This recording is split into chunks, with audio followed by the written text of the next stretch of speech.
Olá pessoal, tudo bem? Professor Davi falando. Então, dando continuidade ao nosso estudo, tá? À distância. Essa semana a gente vai continuar trabalhando com a apostila autorregulada, tá? Qual é a minha proposta de hoje? A minha proposta de hoje eu vou pegar e resolver com vocês os exercícios que eu propus em uma aula, acho que há 2 aulas atrás, né? Então lá na página 10 da apostila tem a atividade 1. Eu vou resolver com vocês esses exercícios para tentar de alguma maneira, assim, de repente você ficou com alguma dúvida ou algum tópico da matéria não ficou muito claro. Lógico que são assuntos que a gente já trabalhou até mais de uma vez em algumas aulas, tá? Mas é sempre bom a gente revisar, não é isso? Rever de novo uma matéria, rever por um outro prisma, assim, porque isso ajuda na evolução, né, do estudo da química. Então vamos lá. A questão 1 dessa atividade é essa questão, né? Ele apresenta uma tabela onde eu tenho ali valores de ponto de fusão, ponto de ebulição. São duas substâncias. Vou pegar aqui. Então eu tenho o álcool etílico, tá aqui, ó, e o éter. Tem o ponto de fusão dessas substâncias. O que é o ponto de fusão? É aquela temperatura que marca a mudança de estado físico, né, do sólido para o líquido. E aqui eu tenho o ponto de ebulição, que é a temperatura que marca o limite, né, que marca a fronteira do estado líquido para o estado gasoso. Essas duas temperaturas estão em graus Celsius, né? E aí ele pergunta o seguinte: ó, de acordo com esses dados, a temperatura de 50 graus Celsius. Ele dá as opções. Quer dizer, ele quer saber o estado físico dessas substâncias a 50 graus Celsius. Quer dizer, se vai estar sólido, líquido e gasoso. A gente vê esse tipo de exercício na segunda aula da plataforma, tá? A gente trabalhou ali um bom tempo só com esse exercício. Então, de repente, se você quiser dar uma revisada, uma rememorada nisso, mas eu vou mostrar como é que você faz aí. A gente monta um gráfico, tá aí o eixo X e o eixo Y. Esse gráfico vai ter aí temperatura, e aí eu vou botar os 3 estados físicos. Quais são? Sólido, líquido e gasoso. Vou marcar no eixo temperatura a temperatura de fusão e a temperatura de ebulição, né? Ponto de fusão e ponto de ebulição. Então vamos lá. Aqui vai ser o gráfico do álcool. Ali está álcool etílico, botei álcool para facilitar. Na região mais baixa do gráfico sempre eu vou ter sólido, tá? Essa linha pontilhada representa a fronteira entre o sólido e o líquido. Aqui vai estar o estado líquido e essa fronteira vai ser marcada por um valor de temperatura, menos 117 graus Celsius. Ó. Olha aqui para a tabela. Ó. De onde veio esse valor? Está aqui. Ó. Ponto de fusão vale menos 117 graus Celsius. Entre o líquido e o gasoso, eu também vou ter uma fronteira, que no caso do álcool vai valer 78 graus Celsius. Olha mais uma vez para a tabela. De onde saiu esse valor? Saiu daqui, ó. Tudo bem? Então eu montei o gráfico. Sempre vai ser essa ordem, lembra disso? Ó? Sólido, líquido, gasoso. Sempre é essa ordem. O primeiro valor vai ser ponto de fusão e o segundo valor ponto de ebulição. É padrão, né? Por quê? Sempre entre o sólido e o líquido é ponto de fusão, sempre entre o líquido e o gasoso é o ponto de ebulição. Então montei esse gráfico a partir da tabela aí fornecida pelo problema.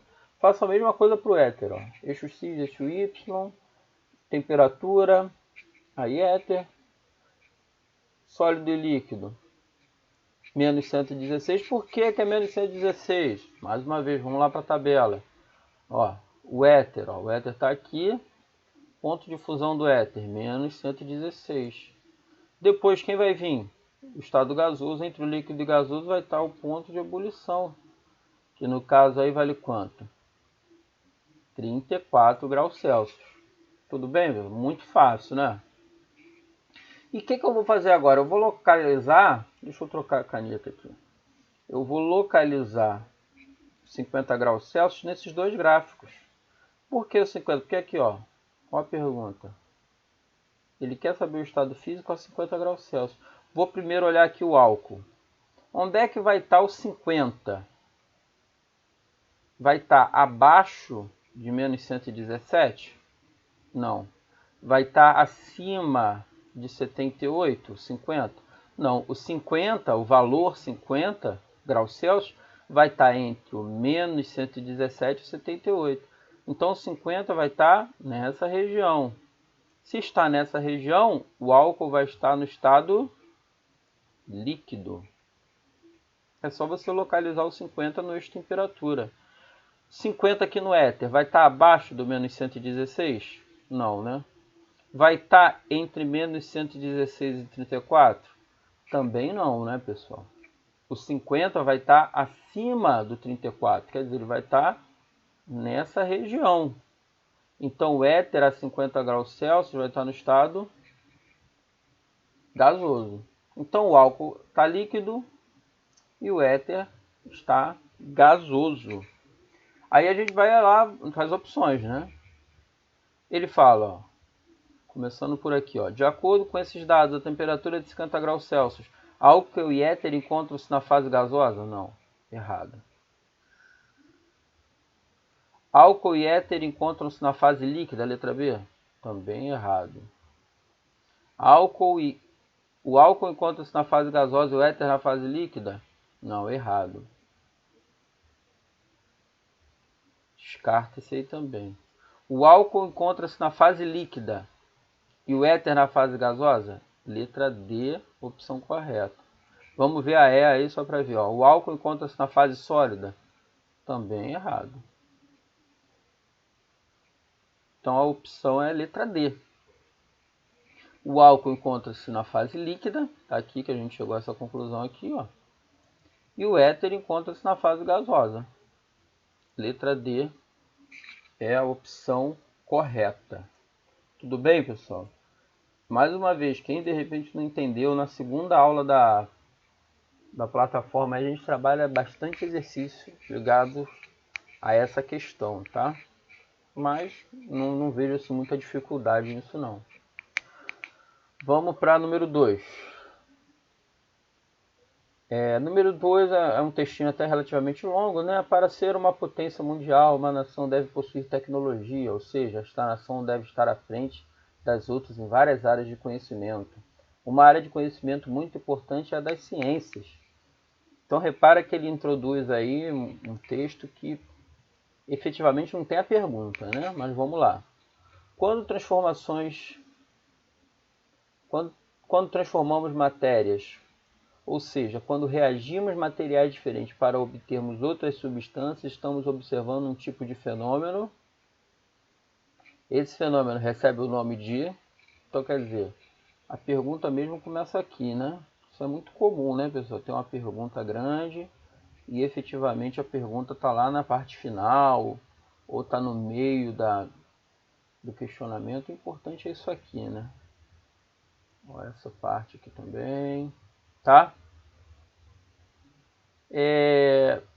A resposta para essa pergunta, quem leu a apostila direitinho, está nessa página aí. Deixa eu ver aqui qual é a página certinho. Está na página 6. Ele apresenta aí um texto, aí ele fala das transformações químicas. Aí ele fala, ó, as transformações químicas ocorrem sempre em que há formação de novos materiais, novas substâncias, ou seja, a partir dos materiais iniciais, formam-se outros materiais diferentes, com propriedades diferentes e tudo mais. Então, qual é a resposta dessa pergunta? Justamente, ele está falando de uma transformação química, né, de um fenômeno químico. Então, é a letra A. Sempre que você pega substâncias e essas substâncias formam outras substâncias, quer dizer, vai ter uma mudança ali de propriedade, de característica, de cor, de cheiro, de textura. A mudança química ela sempre é caracterizada, eu formo novas substâncias. Quer dizer, determinada coisa gera outra coisa, vamos colocar assim, tá? Então é isso. Por exemplo, você tem lá um alimento sendo cozinhado, né? Um ovo. Você pega um ovo cru, você coloca ali ele na água fervendo. Quer dizer, o ovo cru não tem nada a ver com o ovo cozido, o ovo frito. Quer dizer, houve ali uma mudança. As substâncias, de alguma maneira, mudaram. As propriedades são totalmente diferentes. Isso é uma transformação química, tá? Também pode ser chamado de fenômeno químico, tudo bem? São sinônimos. A número 3, ela também trabalha com o fenômeno químico, tá vendo? Deixa eu marcar aqui para vocês, ó. Também trabalha com o fenômeno químico, mas ela também trabalha com o fenômeno físico. Então vamos ver aqui na apostila onde ele trabalha com o fenômeno físico. Eu acho que é a mesma página de onde está essa exatamente, página 6, logo embaixo. Vamos ver aqui, as transformações físicas. Podem ser fenômenos físicos também, tá? São sinônimos. Ó, nas transformações físicas não há alteração da composição da matéria, ou seja, são aquelas transformações que ocorrem sem que se formem novas substâncias. Então, se na química há formação de novas substâncias, a química não, a física não. Um exemplo clássico são as mudanças de estado físico que as substâncias sofrem, né? Fusão, ebulição, gelo, água no estado sólido, passo para água no estado líquido. Deixou de ser água? Não, continua sendo água. A mudança, ela não envolve a substância permanece a mesma. Você pega uma madeira e corta no meio, deixou de ser madeira algum daqueles pedaços? Não, eles continuam sendo madeira, entendeu? Então, na física, há algum tipo de mudança, mas essa mudança não permeia a substância continua sendo aquela, tá? Então, ele apresenta aí uma série de fenômenos, ó, A, B, C, D, E, F. E aí ele pergunta quais desses você pode classificar como físico e como químico. Então, vamos analisar cada um deles aqui, ó. Queima da gasolina nos motores de carro. Então, a gasolina, ela entra lá no estado líquido, no carro, né? Dentro lá do motor, de alguma maneira, tem uma combustão. E a partir dessa combustão, o carro se move, não é? A moto, o ônibus, né? E que o ônibus é diesel, né? Mas é a queima da gasolina. Quando sai ali no cano de descarga aqueles produtos, tem alguma coisa a ver com aquela gasolina que entrou? Não, são coisas completamente diferentes, né? Até mesmo se um carro está liberando muito líquido no cano de descarga, você sabe que tem algum tipo de problema. Os produtos são até gasosos, na sua grande maioria. Então isso aí, pessoal, é um fenômeno químico. Tá ok? Digestão dos alimentos ingeridos. Então você está lá, come alguma coisa. Esses alimentos sofrem um processo de digestão lá no seu estômago. É um processo físico-químico. Aqueles alimentos que você consumiu após a digestão, eles têm alguma coisa a ver com aqueles alimentos que você ingeriu ou são substâncias totalmente diferentes, né? São substâncias totalmente diferentes, né, pessoal? O nosso organismo absorve um percentual, né, das substâncias presentes nos alimentos, outras o organismo descarta, né? Algumas pessoas não são capazes de digerir, né, de transformar aquelas substâncias e tem problemas de digestão. Quer dizer, a digestão ela é basicamente transformações químicas. Então está lá o que de química. Formação da ferrugem. Aqui, ó, deixa eu marcar.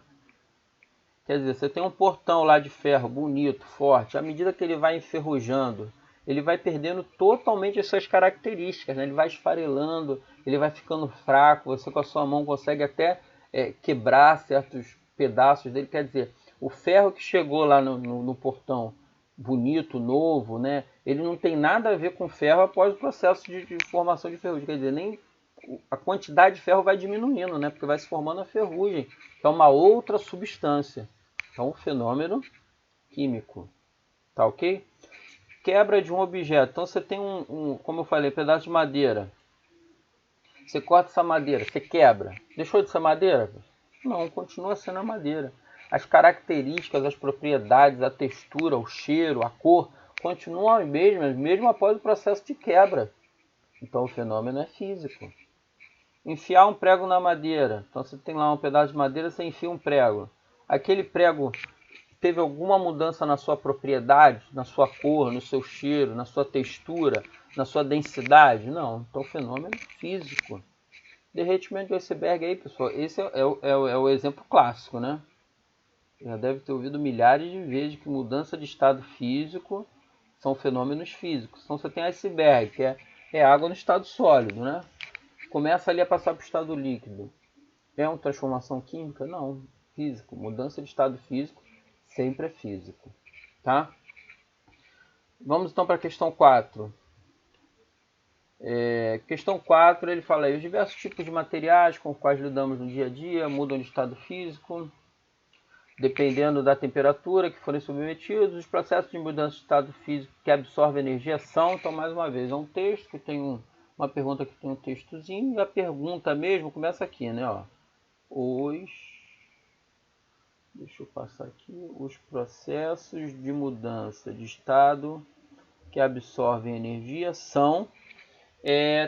na apostila de vocês, na página, deixa eu conferir aqui,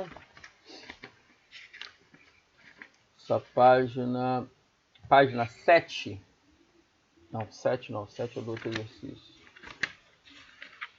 isso, página 8, na página 8 tem esse esqueminha aí, tá? O que essa figura representa? Ela representa as mudanças de estado físico, né? Você tem ali o gelo, no meio ali a água no estado líquido, e ali tem uma nuvem representando o estado gasoso. O que acontece? Você vê que para a direita aqui, ó, deixa eu marcar, tá assim, ó, aumento de temperatura ou diminuição da pressão.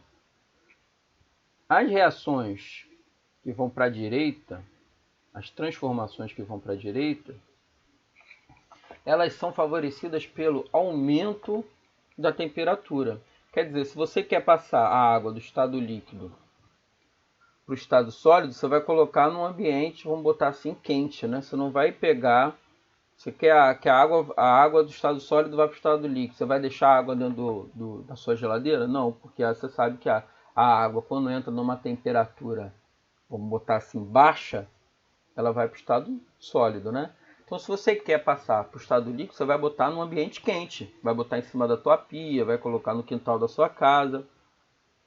Porque intuitivamente você já sabe que para a água passar do sólido para o líquido, ela tem que estar num ambiente quente. Tem que haver temperatura ali disponível, não num ambiente frio. Então esses fenômenos ali que eu marquei, fusão e vaporização, quer dizer, essa seta que vai para a direita, elas são favorecidas pelo aumento de temperatura. E por que elas são favorecidas pelo aumento de temperatura? Porque são fenômenos que absorvem calor, que absorvem energia. Eles são chamados, esses fenômenos, de endotérmico, tá? Então, esses fenômenos para a direita são ali os que a gente tem que procurar nas opções. Esses fenômenos acontecem com absorção de energia, né? Absorção de calor. Então, é o fusão e vaporização. Porém, pessoal, a gente não pode esquecer da sublimação. Deixa eu mudar aqui para botar marca-texto, que eu acho que fica melhor para ver. Tá vendo aqui embaixo, ó, sublimação? É porque ele só botou embaixo, né? Talvez acho que a apostila aí tinha que trazer essa setinha em cima. A sublimação é a passagem do sólido para o líquido. Tá vendo que ele tem uma setinha dupla aqui, ó? Porque ele tanto representa, tá vendo aqui o caminho dele, ó? Deixa eu marcar o caminho dele todo. Ele tanto representa a passagem direta do sólido para o líquido, quanto do sólido para o gasoso, como do gasoso para o líquido. Então, quer dizer, a sublimação a gente pode considerar que ela tanto acontece com o aumento de temperatura, como a diminuição, né, a redução dessa temperatura. Então, quais são os três fenômenos que a gente pode dizer que acontecem com o aumento da temperatura? São três, né? Fusão, vaporização e a sublimação. E a sublimação entra tanto no aumento da temperatura como na redução da temperatura, né? Quer dizer, ela tanto pode absorver energia como liberar. Aí a gente vai para as opções, ó. a gente vai analisando cada uma e vai procurar a que se melhor adequa. Letra A, ebulição. Lembra que a ebulição é um tipo de vaporização? Então a ebulição está correta, ela aumenta, ela acontece com a absorção de energia. Mas a liquefação? A liquefação está errado. Porque a liquefação é a passagem do estado gasoso para o estado líquido. Então está justamente no sentido oposto do aumento da temperatura. Ela é favorecida pela redução da temperatura. Tá? Letra B, fusão, está correto. E sublimação, também está correto. Então a resposta certa é a letra B. Vamos analisar as outras. Liquefação. Liquefação você já viu que está errado, né? Solidificação também está errado. Solidificação é favorecido pela redução da temperatura. Letra D, solidificação, está errado. Fusão. Fusão até está certo, mas a solidificação acaba fazendo essa opção virar errada, né? Sublimação está correto e solidificação está errado também. Então, realmente, só tem uma opção correta, que é a letra B. Tá? Vamos para a última questão. A última questão, pessoal, ele aborda as características dos três estados físicos. Tá? Vamos pegar aqui, ó. Marca-texto. Ele fala dos três estados físicos. Quais são os três estados físicos? Sólido, líquido e gasoso, né? De uma substância que possui menor energia cinética. Energia cinética, eu não sei se vocês já estudaram na física, é a energia que está associada ao movimento. Então, você está andando, você tem um valor de energia cinética, você está em movimento, né? Você está correndo, você já tem mais energia cinética, porque o teu movimento ele está acontecendo numa velocidade maior. Você está dentro de um carro lá, 80 km por hora, tua velocidade, tua energia cinética é maior, porque você está numa velocidade maior ainda. Então tem a ver com essa questão do movimento. Na apostila tem essa figura aí, que agora sim é a página 7. Ela apresenta aí os três estados físicos, e aqui na parte de baixo, ó, essa parte aqui que eu estou falando, ó. Aí bota assim, aqui, ó, aí bota assim, características microscópicas. O que é característica microscópica? É aquele entendimento que a gente tem do comportamento das substâncias a nível atômico, molecular. Quer dizer, é aquilo que é olho nu, que a gente imagina que seja assim, tá? Se você reparar, ele representa aí os átomos, né, as moléculas, através de pequenas esferas. Está vendo aqui, ó, no estado sólido? Então ele bota o gelo aqui, ó, e aqui embaixo ele bota um quadradinho cheio de bolinhas. Tá vendo? No estado líquido, ó, tem as bolinhas aqui de novo. E no estado gasoso também tem, também tem essas bolinhas, tá vendo? Então a gente está imaginando, né, é um modelo, né, de comportamento das substâncias, que essas substâncias são formadas por essas pequenas bolinhas. Se você reparar, as bolinhas no estado sólido, elas estão agrupadinhas, tá vendo? Elas estão compactadas, tá vendo? Elas estão muito bem organizadas. E elas estão paradas. Elas não te dão ideia de movimento. No estado líquido, você já pode ver que essas moléculas já têm uns espaços entre elas, tá vendo? De repente, se você olhar aí no seu material escrito ou no arquivo da apostila que está na primeira aula, você vai ver melhor. Já há um espaço entre as moléculas, quer dizer, se há um espaço, já há uma certa liberdade de movimento para essas moléculas. E no estado gasoso, olha só, eu já tenho uma grande liberdade de movimento. Repara que as esferas têm até um rastro assim, né, indicando que elas estão numa velocidade grande, né? Te levam a entender isso. Isso tem a ver com o comportamento cinético dessas moléculas. Se no estado sólido, ó, isso aqui, se no estado sólido elas estão compactadas, não há espaço entre essas moléculas, elas estão bem organizadas, é porque elas não têm liberdade de movimento. Quer dizer, qual desses estados tem a menor energia cinética? O que ele quer dizer com isso? Em qual desses estados as moléculas estão se movimentando menos ou estão praticamente paradas? A gente pode colocar assim. É o estado sólido. Tá? O sólido, a liberdade de movimento das moléculas é quase nula. No líquido, essa liberdade já é maior, e no gasoso a gente pode dizer que ela atinge assim, o seu estado máximo de liberdade. Tá? Então, vamos lá. Na A, eu tenho aí o estado sólido, né? Ele bota sólida, né? Então, ou é A ou é E. Porque no caso, A, B, C e D, fala em líquido e gasoso, não são, né? Vamos mudar de slide aqui. Porque o final da pergunta ele fala cujas características é apresentar características dos estados. Ele também apresenta na página 7 aí essa tabelinha. Tem a ver com forma e volume. Sólido, ele tem forma e volume constante. Até se você lembrar do desenho do slide anterior, aquele cubinho, né? Quer dizer, as moléculas estão ali compactadas, paradinhas, elas vão estar ali aquela forma constante. Líquido, eu já tenho uma forma variável e um volume constante. E o gasoso eu tenho forma e volume variáveis, tá? A gente estudou bastante isso na aula de número... na quinta aula da plataforma, né? Quem de repente quiser dar uma olhadinha, tá lá na quinta aula.